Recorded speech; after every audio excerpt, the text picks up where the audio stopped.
Pemirsa, KPK tidak menahan Hasto Kristianto usai memeriksa Sekjen PD Perjuangan itu. Senyum Hasto merekah saat meninggalkan gedung KPK. Sebelumnya saat peringatan HUT PD Perjuangan Jumat lalu, Megawati Soekarnoputri menegaskan bahwa dirinya tidak bermusuhan dengan Prabowo Subianto.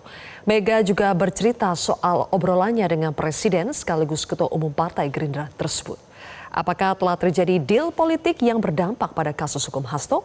Saya akan membahasnya bersama dengan juru bicara PD Perjuangan Aryo Seno Bagaskoro, mantan penyidik KPK Lakso Anindito, dan pakar hukum pidana Asep Iwan Iriawan. Selamat malam Mas Seno, Mas Lakso, dan juga Kang Asep. Selamat malam semuanya, sehat selalu. Semuanya. Mas Lakso, selamat malam. Oke, baik. Mas Seno, saya ke Anda dulu. Sekjen Anda tidak jadi ditahan KPK hari ini. Apakah ada lobi politik yang dilakukan PD Perjuangan agar Hasto tidak ditahan?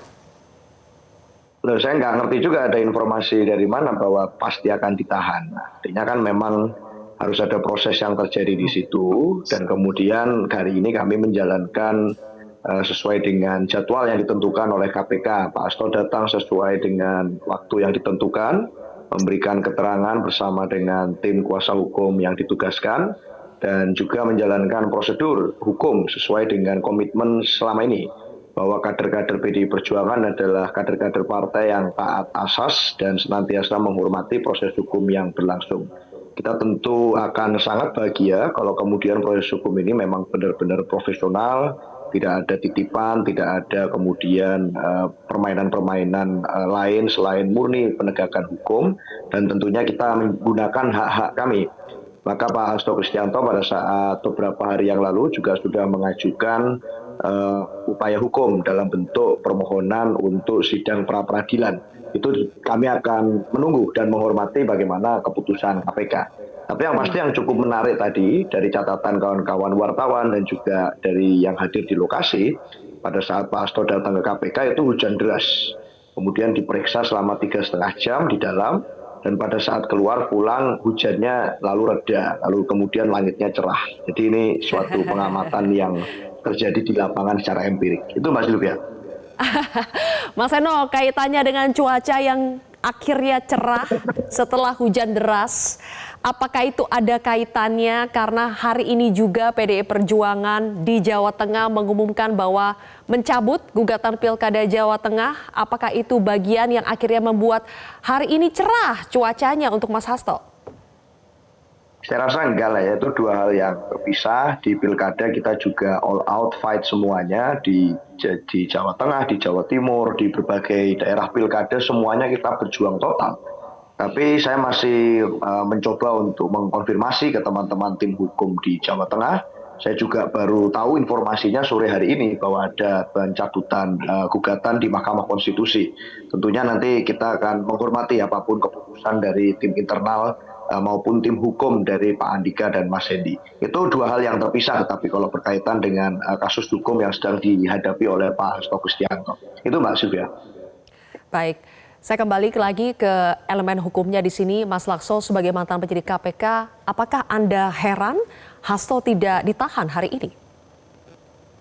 Ya, jadi sebetulnya kalau kita melihat proses penyidikan ya, ada 3 alasan dalam melakukan penahanan sesuai dengan pasal 21 yang KUHP ya. Yang pertama, ketakutan untuk menghilangkan barang bukti. Yang kedua adalah takut mengulangi. Yang ketiga, melarikan diri. Dan sebetulnya saya melihat salah satu pasal yang dikenakan ke Pak Hasto itu adalah soal penghalang-halangan penyidikan sesuai dengan pasal 21 Undang-Undang Tindak Pidana Korupsi. Nah, dalam konteks ini sebetulnya KPK sangat perlu untuk mempertimbangkan untuk melakukan upaya paksa. Kenapa? Karena ada ketakutan nanti penghilangan barang bukti yang merupakan bagian dari salah satu proses penghalangan.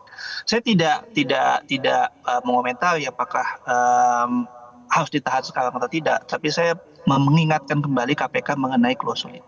Dan yang kedua, sebetulnya aspek yang lebih penting adalah ini kan dikaitkanlah dengan berbagai momentum pertemuan ketua partai dan lain-lain. Saya ingin melihat dan mengingatkan kepada publik bahwa sebetulnya disinilah ujian nyata dari Komisi Pemberantasan Korupsi. Kalau setelah ini ada sikap yang melemah dari Komisi Pemberantasan Korupsi dan lain-lain, maka wajar saja ketika publik atau pihak-pihak lain menyangka ini adalah bagian dari bagian politik. KPK harus bekerja secara profesional, KPK harus bekerja secara independen dan menuntaskan kasus ini setuntas-tuntasnya dengan mengenyampingkan elemen politik. Kenapa? Karena kekacauan KPK selama 5 tahun kemarin adalah karena adanya upaya-upaya atau pertautan dengan bagian politik yang dilakukan pada tingkat nasional. Nah, saya yang tidak mau itu terulang lagi. Sekarang adalah momentum pimpinan KPK untuk membuktikan komitmennya pemberantasan korupsi, dan sebetulnya komitmen juga bagi Pak Prabowo Subianto ya sebagai presiden dan pemimpin tertinggi dari penegakan hukum di Indonesia untuk memastikan segala proses penegakan hukum termasuk di KPK terjadi secara independen. Oke. Kalau dilihat dari pasal yang ditersangkakan atau dikenakan kepada Hasto Kristianto, Kang Asep, ada 3 pasal, pasal 5 ayat 1 Undang-Undang 20 tahun 2001, pasal 13 Undang-Undang yang sama, dan juga pasal 21 soal perintangan penyidikan. Dalam 2 perkara, ada perkara suap dan perkara perintangan penyidikan. Kalau pasal 21, Kang Asep, itu kan ancaman hukumannya paling lama 12 tahun. Dengan demikian, apakah Hasto sebetulnya perlu atau tidak perlu ditahan setelah ditetapkan sebagai tersangka? Ya, jadi kita negara hukum, ya, aturan sesuai hukum. Jadi ketika proses hukum tunduk kepada KUHP. Pasal 3 KUHP mengatakan proses peradilan, ya, dari mulai penyidikan, penuntutan sampai pengadilan menggunakan KUHP. Nah, penahanannya diatur di pasal 20 sampai 24. Tadi Mas Lakso sudah menyebutkan, dan 122 sampai 124. Jadi penahanan itu bisa dilakukan diduga keras melakukan tindak pidana berdasarkan bukti permulaan yang cukup. Nah, apakah yang bersangkutan bisa dikenakan pasal apapun, sekali lagi masih diduga, yang bersangkutan masih diduga, harus dibuktikan nanti di pengadilan. Ya, artinya silakan nanti penuntut, jaksa untuk membuktikan, ada kewajiban pembuktian, ada dengan pasal-pasal yang tuduhkan tadi ya, setidaknya 2 masalah yang tadi, silakan nanti jaksa menuntut. Sebaliknya juga haknya tersangka, terdakwa untuk membuktikan sebaliknya bahwa yang bersangkutan tidak melakukan perbuatan itu. Jadi di hukum itu batasannya jelas, yaitu bicaranya alat bukti, ya. Nah, ketika alat bukti ternyata jaksa menuntut, ya silakan. Kalau memang hakim yakin kenakan pasal itu, ya silakan untuk dihukum. Tapi kalau tidak terbukti, silakan, bisa lepas, bisa bebas, ya. Tapi kalau terbukti bisa dilapas, ya. Nah, itu sangat sederhana kok. Apakah bisa kena pasal apa? Tergantung nanti yang terbuktinya pasal mana. Bisa kena maksimal, bisa kena minimal, bahkan bisa tidak kena itunya. Jadi kita bermain bukti. Nah, kita harapkan nanti penyidik maupun jaksanya. Berarti untuk tahap sekarang itu masih merupakan kewenangan penyidik KPK untuk menahan atau tidak menahan Hasto? Ya, sekali lagi pasal 21 membatasi. Jadi untuk kepentingan penyidik, hak penyidik untuk menahan atau tidak menahan dengan alasan subjektif, objektif yang saya katakan tadi oleh Mas Laksa, ya. Jadi apa melarikan diri, kehilangan barang bukti atau mengulangi. Jadi itu wewenang mutlak dari penyidik, ya. Sama nanti pun kalau di penuntutan wewenang jaksa, di pengadilan wewenang hakim.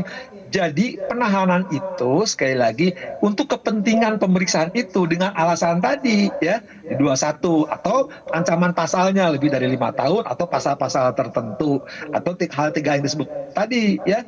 Nah, kalau itu misalkan dia memenuhi tapi penyidik tidak, ya sudah kewenangan penyidik, atau itu memenuhi penyidik mau, ya itulah aturan hukumnya.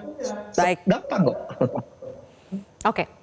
Sejak awal kasus ini bergulir dari Harun Masiku sampai akhirnya Hasto Kristianto sendiri yang ditetapkan sebagai tersangka, aroma politis selalu menyelimuti kasus ini ya Mas Seno. Sampai Bu Mega mengungkit ada soal nasi goreng yang ia masak untuk Pak Prabowo sambil curhat juga. Nanti kita akan bahas lebih jauh apakah ada kaitannya dengan kasus yang menjerat Hasto Kristianto. Sesaat lagi pemirsa. Iki aku tak ngomong yo. Rungokke Pak Prabowo nih, orang mikir saya sama dia itu wah kayaknya musuhan atau apa, enggak.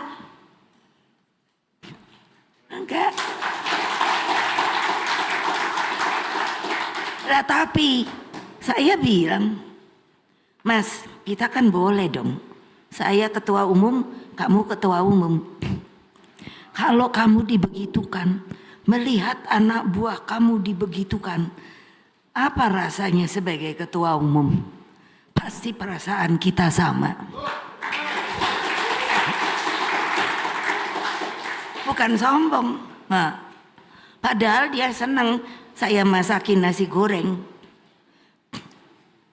Udah lama ada yang ngomong, Bu, Ada yang udah minta nasi goreng.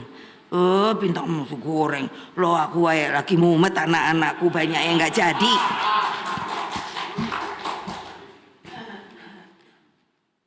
Begitu loh.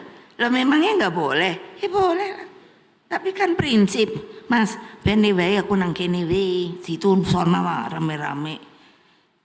Apa aku ngerusui situ kan ya enggak toh. Kalau aku perlu situ kan ya enggak perlu ketemu toh. Aku bisa kok ngirim orang sampai gitu loh. Itu apa namanya? Strategi politik. Nah. Baik, kami lanjutkan kembali pemirsa. Mas Eno, curahan perasaan Bu Mega disampaikan kepada Pak Prabowo ini waktunya kapan sih? Apakah baru-baru ini atau sudah lama? Publik ingin tahu sebetulnya apakah jangan-jangan Pak Prabowo dengan Bu Mega sering berkomunikasi? Enggak, terima kasih Mbak Sylvia. Jadi itu kan tadi cuplikan video itu diambil dari pidato Ibu Megawati Soekarno Putri pada waktu perayaan HUT Partai beberapa hari yang lalu. Sehingga memang itu kan suatu fakta saja yang disampaikan oleh Bu Mega bahwa hubungan pribadi antara Bu Mega dengan Pak Prabowo selama ini tidak pernah terganggu. Bahwa memang ada kontestasi politik yang terjadi di berbagai perhelatan pemilu, tetapi tidak merusak hubungan pribadi antara beliau berdua sebagai sesama ketua umum partai, sebagai kemudian pernah bermitra di dalam pencalonan presiden dan wapres. Sehingga dalam konteks ini kita juga menegaskan suatu sistem pemerintahan presidensial kita yang memang tidak mengenal konsep oposisi atau koalisi sebetulnya, tapi kecenderungannya adalah gotong royong. Nah, dalam hal ini sikap PDI Perjuangan jelas bahwa kami mendukung Pak Prabowo sebagai presiden, tetapi tidak mengirimkan kader ke dalam kabinet. Nah, maka percakapan itu pada saat Bu Mega menyampaikan di ruang publik seperti itu menjadi suatu hal yang wajar untuk merentang perjalanan relasi hubungan antara Bu Mega dengan Pak Prabowo. Dan itu terus disampaikan oleh kami semua sejak awal Pak Prabowo dilantik menjadi presiden hingga saat ini. Jadi tidak ada yang baru sebetulnya dari situ. Sehingga kalau dikaitkan dengan peristiwa hukum yang kemudian menimpa Pak Hasto Kristianto, saya rasa ini hanya pengulangan saja atas apa yang seringkali kami sampaikan tentang relasi antar pribadi antara Bu Mega dan Pak Prabowo. Tidak ada yang baru dari situ, Mbak Sylvia. Iya, tidak ada yang baru, tapi kapannya ini menjadi penting nih, kapan Bu Mega berkomunikasi dengan Pak Prabowo? Karena kita tahu hari ini Pak Hasto diperiksa dan pemeriksaannya juga berjalan dengan singkat, tidak ditahan. Dan apakah itu menjadi akhirnya buah dari hasil curahan hati Bu Mega kepada Pak Prabowo? Enggak secara langsung bertemu, saya rasa kan sampai hari ini juga publik, teman-teman pers, semuanya juga tidak melihat ada pertemuan itu. Dan Bu Mega sendiri menyampaikan betul bahwa ya kalau dalam kondisi seperti ini kita masih fokus dalam konsolidasi internal partai, kemudian persiapan misalnya dalam memproses berbagai peristiwa pasca pilkada di berbagai daerah, di mana di Jawa Tengah, di Jawa Timur kita juga kemudian berjuang total. Lalu tentu saja dalam konteks itu Bu Mega kan menyampaikan bahwa kalau seperti ini kondisinya ya sebaiknya sekarang tidak perlu bertemu secara langsung terlebih dahulu. Tapi percakapan bisa melalui kemudian perwakilan-perwakilan dari masing-masing pihak. Dan itu sudah sangat cukup menimbang bagaimana perjalanan antar Bu Mega dan Pak Prabowo secara personal itu sangat dekat. Jadi saya rasa pertemuan secara langsung antara beliau berdua sampai hari ini memang masih belum. Tetapi dalam konteks percakapan antar lembaga, antar kemudian kubu, antar pihak, ini tentunya dilakukan di luar antara Bu Mega dan Pak Prabowo secara langsung dan tidak menyangkut soal intervensi hukum kepada kasus apapun. Saya rasa ini suatu hal yang sangat clear. Bahkan kita berulang kali meminta agar KPK, penegak hukum manapun tidak mudah kemudian diintervensi atau mendapatkan pesanan-pesanan dari kasus-kasus politik manapun yang akan mengganggu jalannya penegakan hukum. Kita clear dalam posisi itu, Mbak Sylvia.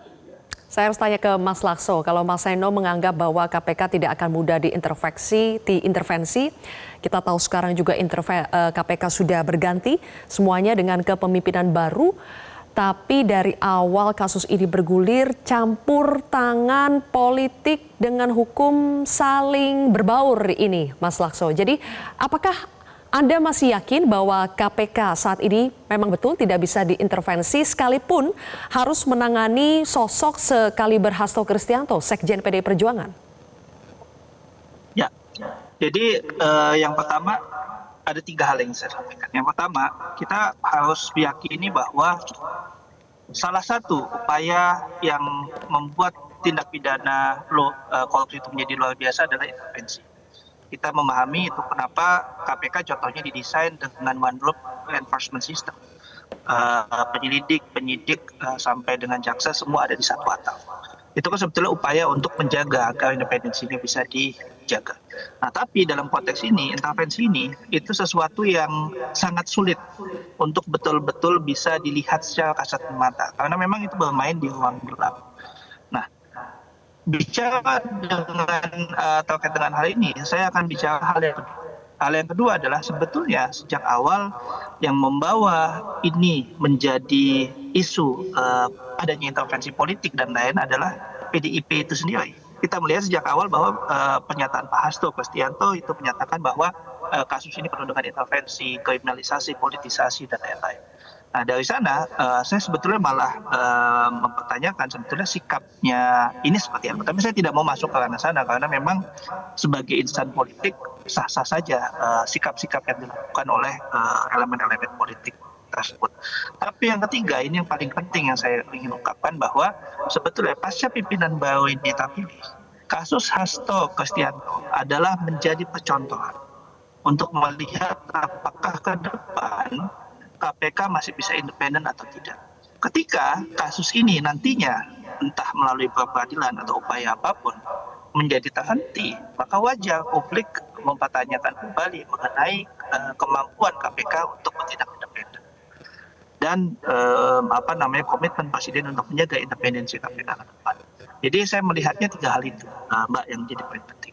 Ini adalah kasus percontohan pasca pimpinan baru terpilih, ini kasus terbesar yang ditangani oleh KPK. Maka buktikan bahwa kasus ini bisa tuntas dengan setuntas-tuntasnya tanpa adanya intervensi. Oke, Kang Asep, kita lihat bahwa dari pihaknya Hasto itu melakukan berbagai upaya untuk bisa melawan status tersangka dari Hasto. Seperti ada upaya pra-peradilan. Kemudian tadi kita lihat juga pada saat datang dalam pemeriksaan, Hasto memboyong ratusan pengacara, bahkan katanya ada 1.000 pengacara juga yang akan mengawal kasus ini bersama.